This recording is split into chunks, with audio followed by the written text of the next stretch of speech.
Hey everyone, I'm Christopher Glyer. And I'm Nick Carr. And this is State of the Hack. And we're going to have a special focus today on data scientists. We have Matt Berninger with us. Hi. And we've talked a lot in the past on past episodes about data science and how we incorporate it into our products and our services and a bunch of other pieces. Probably got some things wrong, so we thought we'd have a... I slept at Holiday Inn Express last night, but I'm not a data scientist. Fortunately, this guy might be one. No, I am. Okay. So Matt works on our advanced practices team currently with Nick and team. And I don't know, why don't you give us a little bit about your background, what you do, and maybe how you got into the industry? Cool. So I started actually not in cybersecurity. Coming out of college, I worked in the financial industry as a quantitative analyst for a financial firm. And that was interesting, but as I learned about the cybersecurity industry, I thought that was a problem that I felt motivated by the mission. And so I went over and worked at the Department of Homeland Security, US CERT.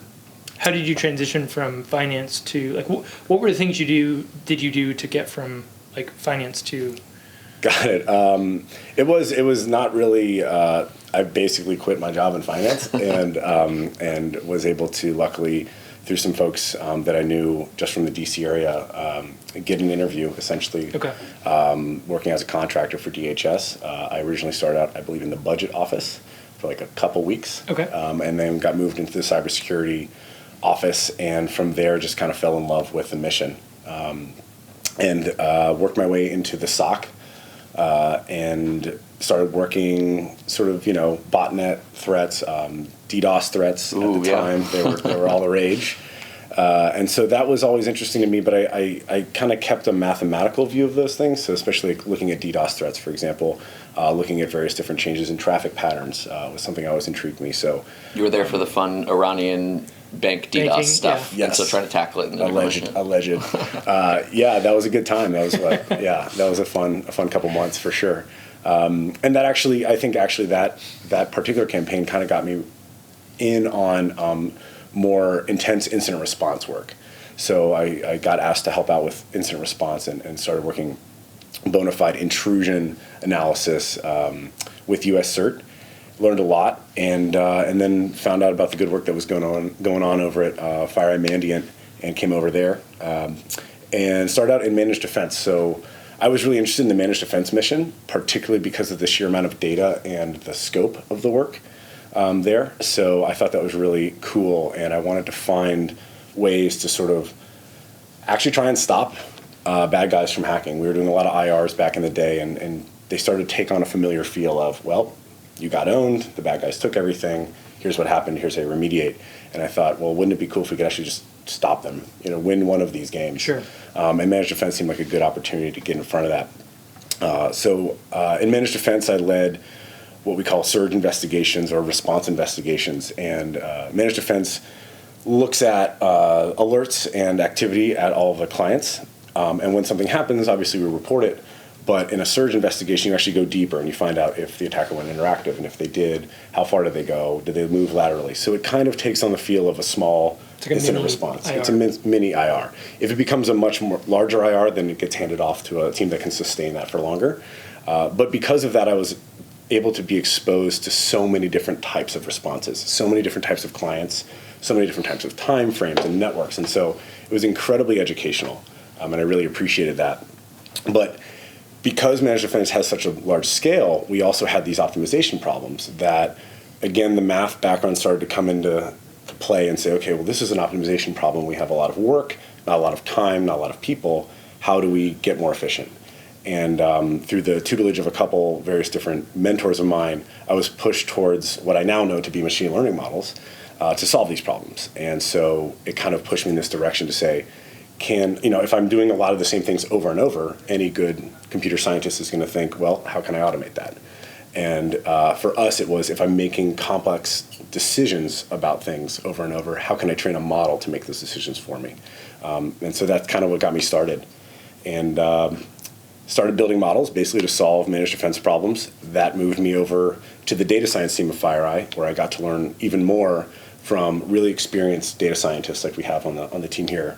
And then from there, now I'm currently working with the advanced practices team to solve advanced practice problems using machine learning when appropriate, or data science. So that's what I'm doing, and I really like it. Cool.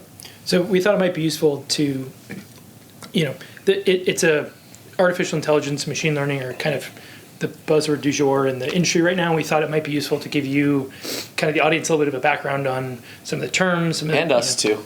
It's always good for a refresher. Sure. A little 101, a couple, maybe 5 minutes of what we need to know to digest some of the things we're going to talk about on the episode. We cover everything in 5 minutes. So if you know this stuff, you can fast forward 5 minutes. But we're just going to talk a little bit about kind of what the basics are, what the differences between different types of machine learning and the pros and cons, et cetera. So cool.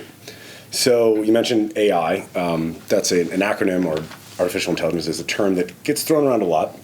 I have found that I don't find it to be a particularly helpful term because it kind of means everything and nothing in many contexts. So it's great for marketing. It is, yes, it's very fun to say and think about. I've also found that in more technical circles, especially the data science, machine learning circles, AI generally means a level of complexity and cognition that many people would argue we haven't actually gotten to yet. General AI is a term that gets used a lot to really talk about something that really doesn't need a whole lot of hand-holding. So it's like Skynet. Yes, exactly. Skynet, yes, Skynet. And thankfully, or not, Skynet doesn't exist yet. So I tend to stay away from AI as a term. Okay. Because it's not very precise. So pro tip, use the word ML if you're going to talk. Yeah. And then I actually would like to talk about data science and machine learning. I think of machine learning, and some may disagree, I think of machine learning as a sort of a subset of data science. Data science to me is, we have all this data in this industry and others, and making sense of it, that includes, data mining, just basic data analytics, data engineering, things that aren't even machine learning, but just managing and understanding data, getting insights from data, and making sense of it. That, in my mind, is data science. There's a wide range of subfields under that. Machine learning, to me, is basically a toolkit that fits the following paradigm, in my opinion. Conventional computer security, or conventional computer science, you give something an input and a program. So if I have a program that adds something by 3, I give it an input, it adds 3, and I get 5. Machine learning is, I give something an input and the output, and it figures out what the program is. So the machine learning analog of that would be, I give it a 2 and I give it a 5, and it figures out, I think you should add by 3 to get there. Right? So when you have a problem where you have inputs and outputs, but you want to figure out how to get there, machine learning gives you the program, or infers the program. And so that is sort of how I view it generally. I find that to be a useful model for viewing machine learning. So we talk a lot about machine learning models. What's the difference between, what is a model, and what are the differences between different types of supervised and unsupervised? Right? Got it. So supervised machine learning models, for the term, are generally something where you have labels. So to use malware classification as an example, you have a binary, you have a sample, a file, and then you have a label. It is good or it is bad. And then if you feed lots and lots of these into a machine learning model, or machine learning algorithm rather, it will infer a supervised model that can help you determine an unknown instance and say, here's the label it should have. So basically, for shorthand, supervised models are trained on data with labels.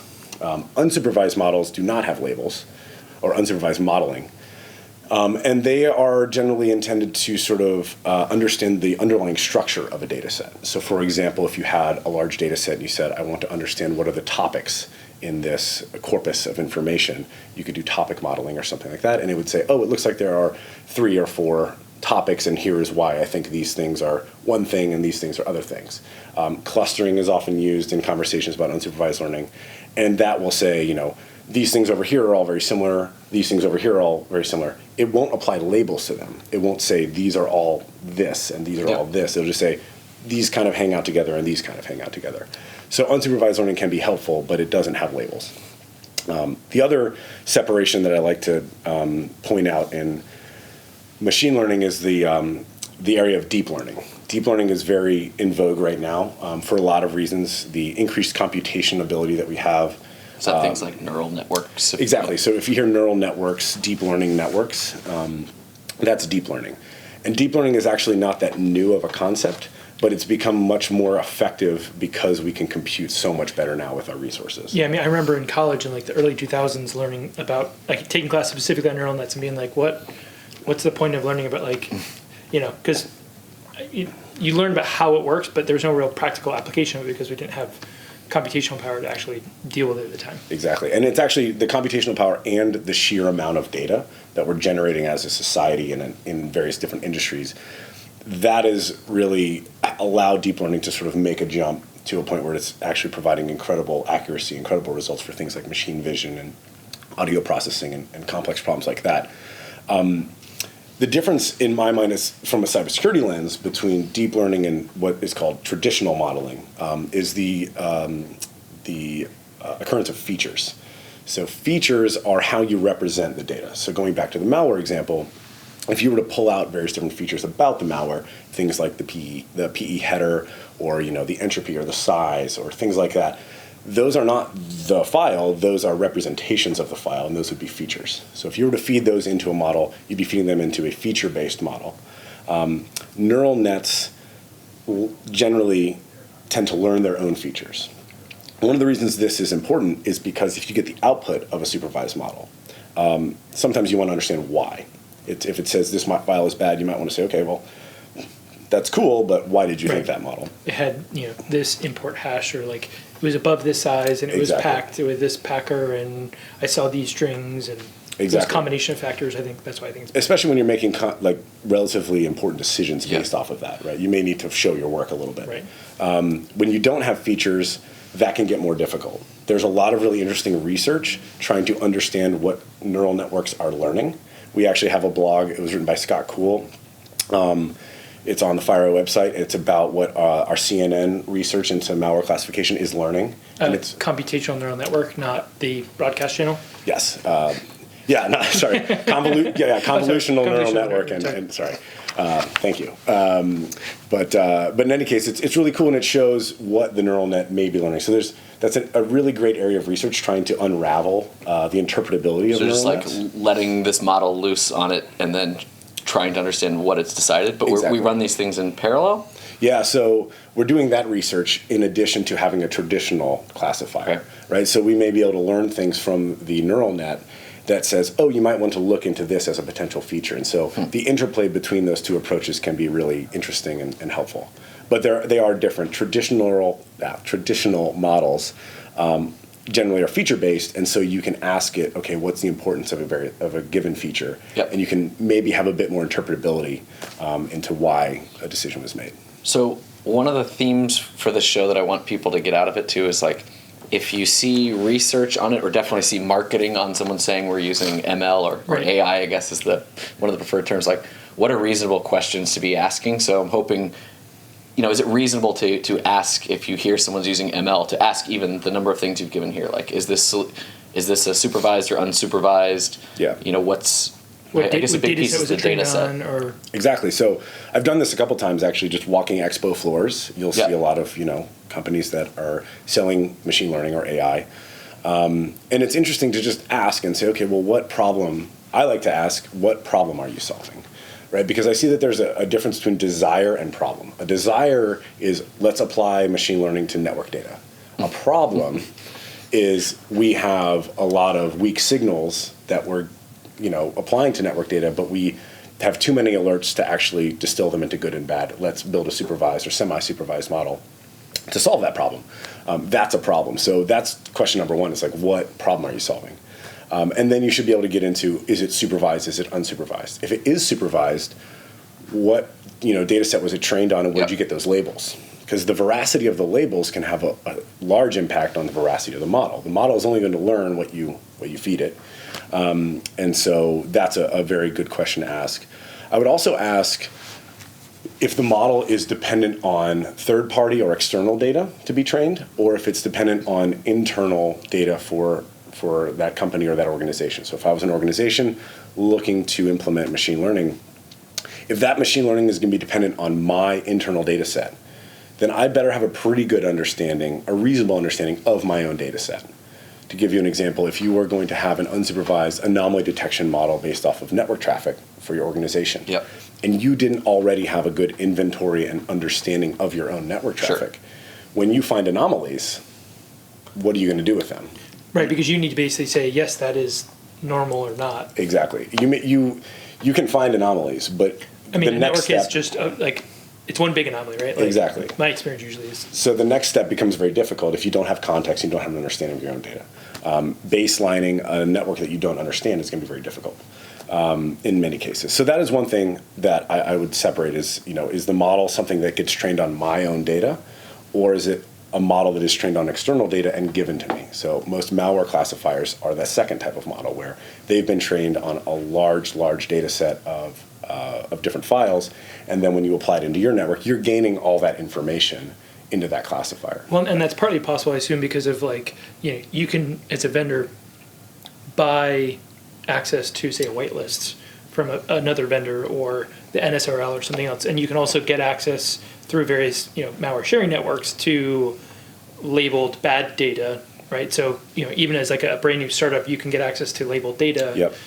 But it feels like that works well for the malware problem, but maybe not other classes of problems where getting access to labeled data is much harder. Yeah, actually, that's very, very right. So I think one of the challenges in cybersecurity ML, when you compare it to things like image recognition, self-driving car research, which frankly is very, very far ahead of where cybersecurity is in ML, I'd argue that one of the reasons is the availability of publicly available data sets, labeled data sets. So if you're looking into ML research, you'll find things like ImageNet or ResNet. These are enormous data sets that are labeled, that are sort of canonical in the ML communities for testing benchmark models. So a lot of the cutting edge ML research will use these data sets to sort of prove their model's efficacy. We don't really have anything like that in cybersecurity. There are a couple great repositories. secrepo.com is really good. I've used that. But it's for lots of really good reasons like privacy and information sharing and frankly label noise. By that I mean what you call bad might be different than what I call bad. Right? But if it's easier when it's like this is a dog and this is a cat. Exactly. And there are many good examples of a cross between the two, but we all may have different.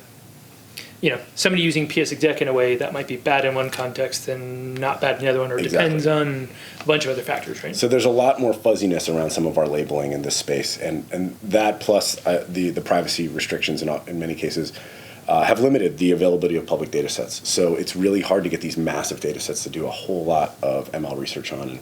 And I hope that gets better. I think it is getting better, but it is sort of keeping things like very large neural net implementations or research from going forward.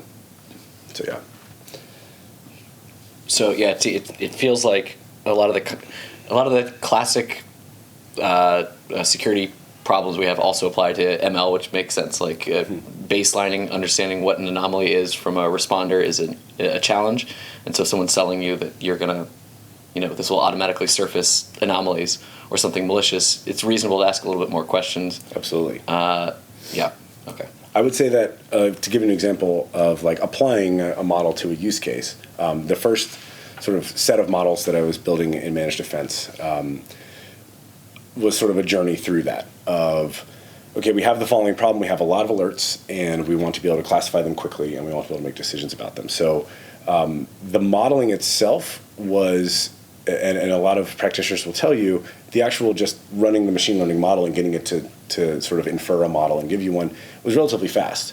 The harder part was understanding our data set split, understanding where we might have biases, understanding how we're going to provide interpretability to analysts. So one mistake I made building a model was we were looking at all these different file write events, and the model was doing really, really well, and we were running it. We would do something called cross-validation. So we would do a k-fold cross-validation, which essentially means you're running it over a couple different iterations of your training set. Almost all the time it was doing really well, except 1 or 2 times it would do really badly. So we looked at it and we said, okay, well, why is it doing really well most of the time and then sometimes really poorly? And the reason was our data set was almost entirely ransomware alerts, with a couple non-ransomware like volume-wise, because for file writes. Yeah, because you may have 10,000 files written on one system, and they each generate an alert. Yeah, right. So file extension includes .locked or something like Sure, that. exactly. So you're really skewed that direction. So the model was like really good at ransomware, and then was applying basically a ransomware model to non-ransomware alerts. And so that's a good example of, hey, we have all of these alerts that they're the same type of alert. So at that level, we thought, oh, this will be our model for this type of alert. So would you call that like overtraining or sample bias, or like what would you call that? It was problem? overfitting is a term that's used. It was overfitting to one particular class of example in that. And so when we looked at that, we said, okay, well, we definitely need to split these out. It's not generalizing well to the general problem. So what we ended up doing was saying, okay, this ransomware problem seems to be an easier problem to solve. Maybe that's not something we need ML for. Right. Another concept in ML is this idea of lift, and this is another question I would ask: is let's say you have a signature that is 98% accurate. You have a snort signature, you put it out, and 98% of the alerts that come back are true, positive, bad. Then somebody comes along and says, "Hey, I have developed a machine learning algorithm for the same problem that is 99% accurate." Well, that sounds great. 99 sounds good, but you actually only gained 1%, right? If the random chance is 98% and your model's 99%, you only got a lift of 1%, right? So sometimes when you hear these really high accuracy rates, you poke out a little bit and say, okay, well, Is that something buyers or people considering it can ask? I mean, do people measure, provide lift, or that's something you have to assess for your organization? I think for your organization it would be, because you'd understand better how your data is split. Also, if you have something called like class imbalance, right? Let's say your data set was 90% bad and 10% good. Well, if you train a classifier and it's 95% accurate, you have a 90% accurate classifier by just randomly selecting. If you train a classifier to just say everything is bad, you're going to be right 90% of the time. Right. So that would be an example. If you understand your data set and say, well, I'm already at 90% accuracy. One, maybe you don't necessarily need a machine learning solution to get where you want to go. And also, if you do, there may be a legitimate reason why 9% is just not good enough. 98% may be where you need to get. And if ML is going to help you get there, then great. But I think understanding the baseline can help sort of cut through some of these like 99.9% accurate solutions and say, okay, well, random chance has a 99% accuracy. So something to keep in mind. Sweet.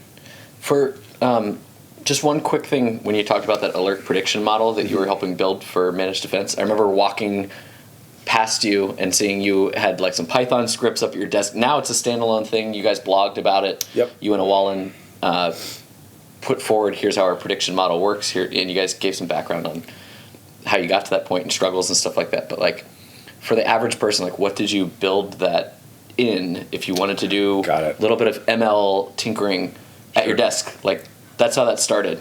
Yeah, so I actually, first of all, say that the ML training community is fantastic. It's really, the resources are amazing. You can learn so much just online in various different sites like Coursera, Udemy, or what have you.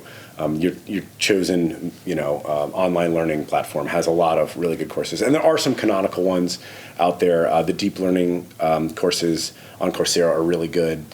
But there's a lot of really good stuff. So I got into that. I originally wrote those models in R.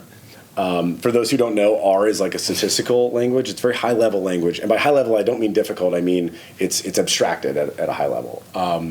That was largely because I was a big math nerd, and it's very much a mathy language, and it's very statistical. So I wrote those in R. While there are Python modules for R, end to end, we were using a lot of Python. So I was quickly told, well, you need to rewrite that in Python. So I was like, got it. Time to learn Python.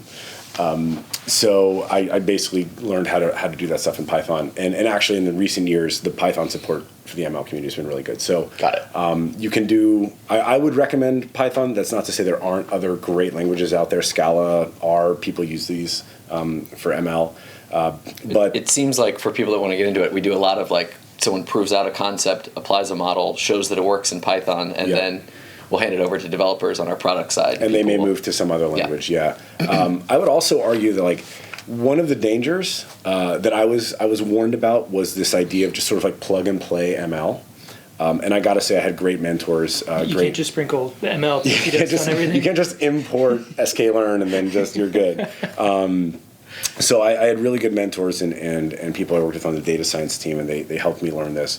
And that is, You don't have to do the actual calculus for like convolution every single time, but it is important to appreciate and understand the intuition behind the algorithms. So one thing I have seen that we try to avoid here, and I certainly try to avoid, is just taking a machine learning algorithm off the shelf because I read about it in a blog, plugging it into my data set, and then believing the output, right? If I don't do my due diligence of understanding that data set, understanding the complexity and the inherent biases and the potential problems with the model that I'm using, then I'm setting myself up for failure. Because when something inevitably goes wrong with that data or with that model, I'm not going to be able to understand why it didn't work. So I would recommend to people who are looking to get into it, do take the time to sort of learn the math behind the models. It can be very intimidating at times, but again, the resources out there are very open and sort of welcoming for people who may not have a formal mathematical background. There's still good intuitions you can learn. But I would caution against just sort of like download neural net package and like apply to data, because that can get you in trouble. So what are some of the problems you've tried to solve here in your experience, and like how did you pick a particular like supervised versus unsupervised? Like, Got it. Which ones did you fail at, or you feel like you succeeded at? Like, I don't know, what's been your experience with that? So I would actually point to a model I've been working on still. We blogged about a couple months ago. It's called Atomicity, and it's a clustering algorithm or a similarity algorithm. And You originally presented it as, what was the name of it? the original name was AP Tinder. Okay. I honestly Finding your didn't- perfect match. So that was the name of the conference talk at CAMLIS. Also, for people interested in cybersecurity and machine learning, CAMLIS, the Conference for Applied Machine Learning and Security, is a fantastic conference to attend. And so I presented it last year at CAMLIS. And I honestly didn't think AP Tinder was going to get accepted, but then it did. They swiped right. Nice. So yeah, that was fun. But the actual name of the model is called Atomicity. But developing that model, or really that framework, because it's a couple different things, a lot of time was spent understanding the problem statement. So the problem statement is that we have a lot, and you guys talk about it on this show a lot, we have a lot of these clusters of activity, and we're oftentimes trying to attribute that activity to a named group, somebody that we know. And so this becomes a document, or similar to a document clustering problem. So for example, if you were a librarian and somebody handed you a book with no title and no cover, no author, and you just had to figure out what section, and say you were organizing books by genre, you had to figure out what section to put it into. Rather than having to read the entire book and understand it and say, okay, this is a mystery novel, or this is a science novel, science fiction novel, you would maybe want to have an algorithm to sort of extract features from that book and then classify it accordingly, or put it into a topic accordingly.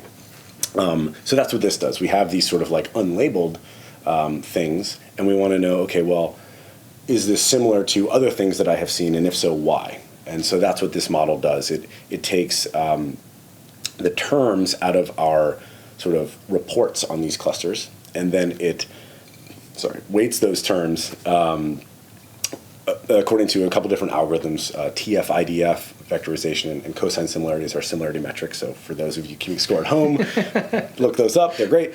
And it's all outlined in the blog. But essentially, it takes those and says, okay, this particular usage of this malware is very specific to this group, and there's only one other group that uses it. So we're going to say that they're similar for that reason. To give you a counterexample, if you were to say, well, this group uses phishing as a vector. Well, most groups, arguably all groups, Might be once twice. Yeah, exactly. So that's a very common vector. Right. So you can't. You're going to weight that lower. You will downweight that, right? Because you can't say, well, these two groups are the same because they both use phishing. Right. But if there's one type of proprietary malware for which there is no source code or open source code, and you say these are the only two groups that have ever used this malware, and they actually tend to use it at the same time against the same victims, like that's a pretty compelling case that maybe these groups are the same. So that's what that model does. There is a supervised element as well to the model, which is we wanted to figure out which aspects of groups were more important and why. So is usage of malware more important than using the same methods or using the same comms methods? And so we trained a regression algorithm actually to set linear weights to tell us how to weight those accordingly. So it was a really fun project to work on. And so the output of that then feeds to other folks. Yeah, it was used for the APT 33 blog update that we were able to merge the other UNC group into there. It was interesting. It was like actually featured first. We were saying it showed us this was probable APT 33, but we weren't then over sure. time, right, that the confidence increased. So it's been trained off. So of how those we decisions. use it is, it's an input to a human to say, should I consider merging these two groups, or are they similar, or as you're trying to find like what is this and who's it related to? So. I'm happy to know people are actually focusing on making sure it's implemented right, because it's very blind for us, like just asking about a particular UNC group, the uncategorized cluster, and it says it's this similar to that, and it's cool that it's something constantly improved and trained off of analysts. So like that's a theme I feel like that you've been pushing forward, being embedded on the front lines, is like making sure analysts are directly connected to a model. Yes. Or do you have tips there for? I think that just a lot of times the data science with machine learning will stop short of sort of the next step. So it's great to have a super accurate model, but especially in an area, discipline like cybersecurity, where you have to make decisions, you have to make them quickly, and you have to be able to back them up. Providing interpretability is paramount. Wallen's work on, and it's in our blog about the UAC models, or the alert models, was great, because that helps you get that last mile. Like if I show you a model that is, and I just tell you it's super accurate, you might trust me for a day or a week. But if you can't look into it and say, oh, I agree with the decisions that model's making, and here's why, you may not use it. And usability is everything. And so that's definitely one. And then I would also say a certain amount of training for practitioners is super helpful. It's something we're doing here at FireEye. I really enjoy doing it. Bringing our analysts in and spending a day or 2 days with them and saying, here's the basic concepts of machine learning. We're going to demystify it for you. Is that to increase their confidence in what you guys are doing, or to identify new problems to solve with it? It's both. Okay. It's one, for them to be versant in some of these ideas, like a confusion matrix or a rock curve, understanding what that is and understanding why it's important. Understanding, frankly, the weaknesses in models and why models are going to be wrong sometimes. And even if they're wrong once or twice, it doesn't mean you should throw them out. And so I think just sort of like, again, taking off the shroud of mystery and saying it's not a magic box, here's how it works. But then, as you said, problem formulation, getting them to say, oh, you know what? That anomaly detection algorithm, that sounds really familiar to the way I think about this thing. And then you have a really good problem to solve. And then you bring that back to the data science team and say, okay, we have a problem here that we want to solve. So it works both ways. So taking it from a slightly different angle, and I'm not sure if you have an answer for this or not, but like, are there either research problems where you've either tried to apply machine learning and realized that either you didn't have the right data set, or it wasn't a good solution for the problem you were trying to solve, or like when it goes sideways, or like when you realize like how did you get to that point, or are there certain problems where you've run into where like actually I have this maybe this isn't the right tool to use to solve this problem? Yeah, so I'll give you an example. We're currently doing some research.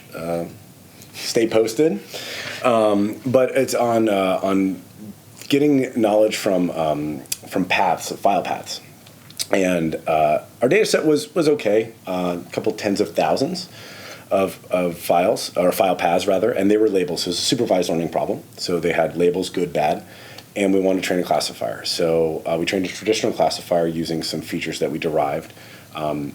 And then I thought, it might be interesting to sort of treat a file path like a sentence.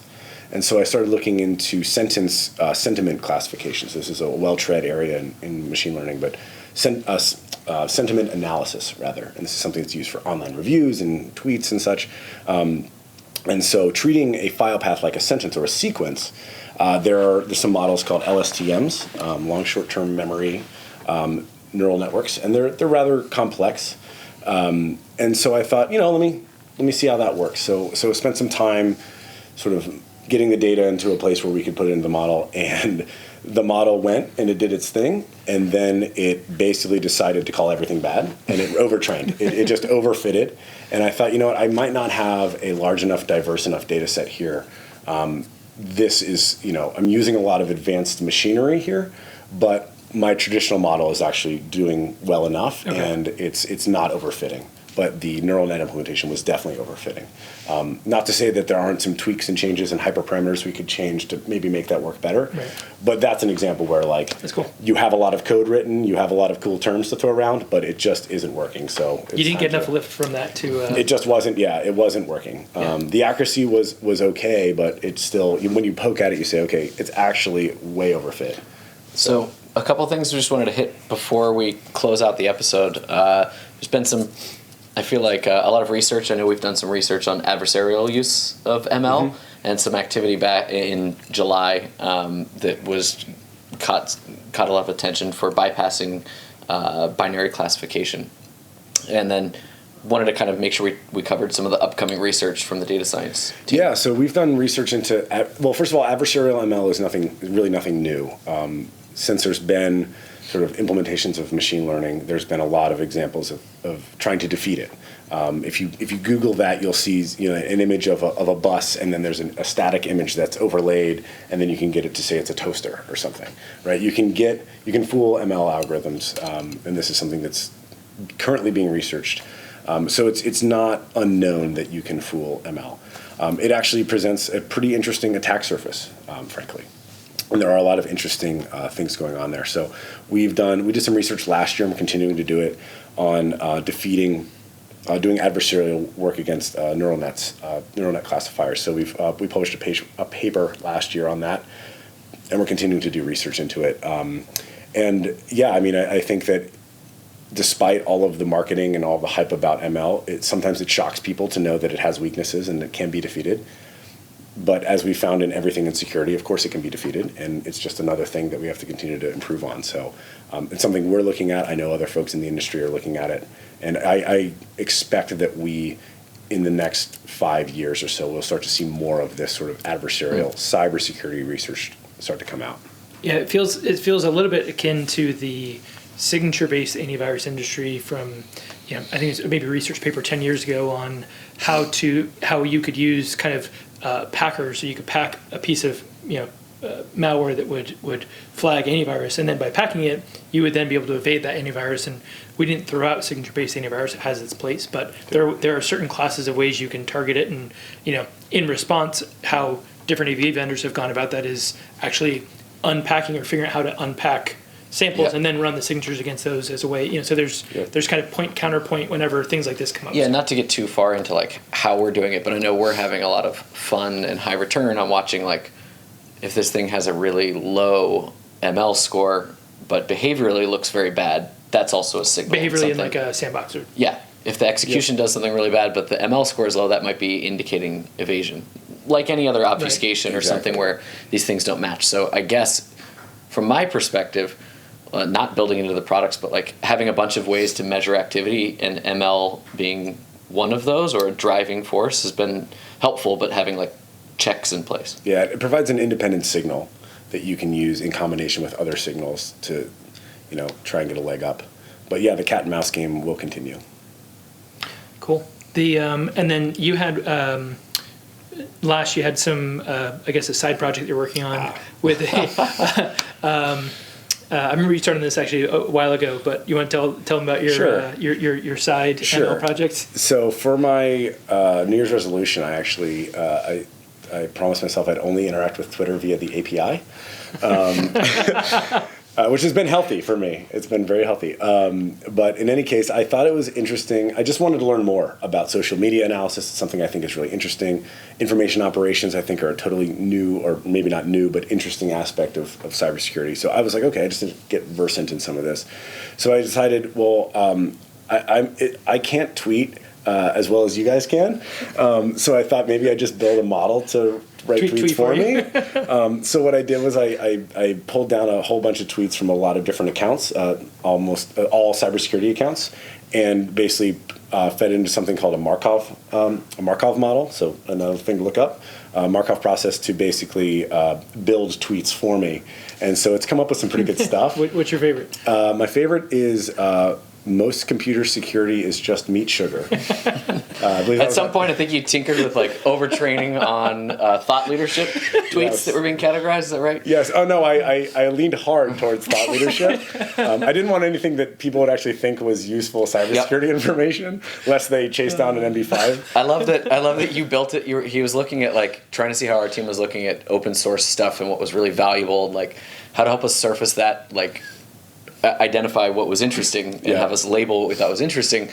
And then we had way more fun with let's actually just look at thought leadership and auto-generate tweets about it. In going through thousands of tweets to try and find the useful ones, by definition, you find the not useful ones, and so that was a fun data set to work with. Yeah. It's been Imagine the pressure when he'll give you your score for how useful your tweet was for every single one. You're doing all right. I'm monitoring. Nick's at like a 2% level. Oh, people like junk pretty food. good. People like it.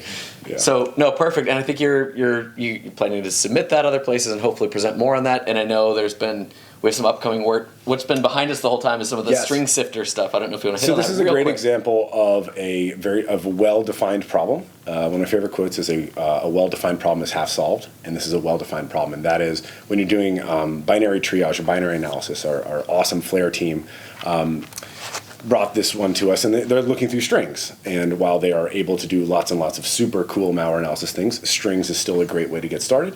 So rather than scrolling through thousands and thousands of strings to try and find the interesting ones, they worked with Philip Tully on the data science team to do something called String Sifter.